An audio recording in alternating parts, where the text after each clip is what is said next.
السيد. السيد يعلق واحده اماميه، بيحاول عمران لكن يدخل معاه شريف عبد الفضيل من قدامه ويكمل ابو السعود ويمسك كورته. كوره من ناحيه الشمال، المرور لسه العرضيه، دروجبا دروجبا دروجبا دروجبا دروجبا، اتاخر دروجبا، الفاول على دروجبا لصالح محمود ابو السعود.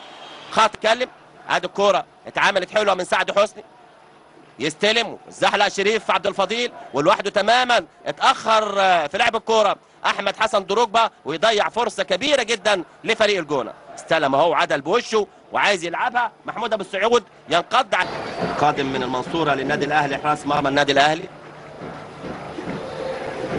اليمين شريف اشرف يعمل العرضيه، خطر، حاول عليه للنادي الاهلي، هيلعب محمود ابو السعود. بعد العرضيه تاني دروجبا، مفيش تسلل، دروجبا استعجل دروجبا، لكن حضراتكم متابعينها وملاحظينها وهيبقى عليها كلام كتير. حسين علي يعلقها عاليه، محمود ابو السعود يمسك على طول،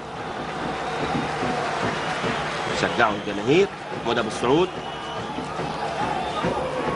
حسام غالي يلعبها كده، شريف اشرف، محاوله من شريف وسع شريف التسديده، محمود ابو السعود، المتابعه من دروجبا لا مش ماشيه معاه خالص يا دروجبا. هذه اللحظات يطلق محمد عبد القادر مرسي صافرته معلنه نهايه الشوط الاول. اعزائي المشاهدين بتقدم للجون على الاهلي بهدف نظيف.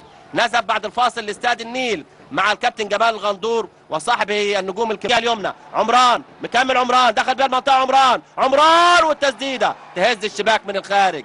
تسديده رمية التماس، لعب على طول والرأسية من وضع الثبات لكن فير بجوار القائم. كان عنده فرص كتير في الشوط الأول، يعني دروجبا من وضع الثبات كده بيلعبها لكن فين بجوار القائم. نور السيد على القدم اليسرى، نور السيد والتسديدة قوية لكن دروجبا التسديدة بالقدم اليسرى. رقم كبير جدا في فرص أتيحت له، ما عندوش توفيق لكن التسديدة كده يخطفها بالقدم اليسرى قوية. لكن محمود ابو السعود، حسين علي، الشمس مضايقه لاعب النادي الاهلي، تلعب الكوره لعبه، ادي اللعبه تاني وادي تدخل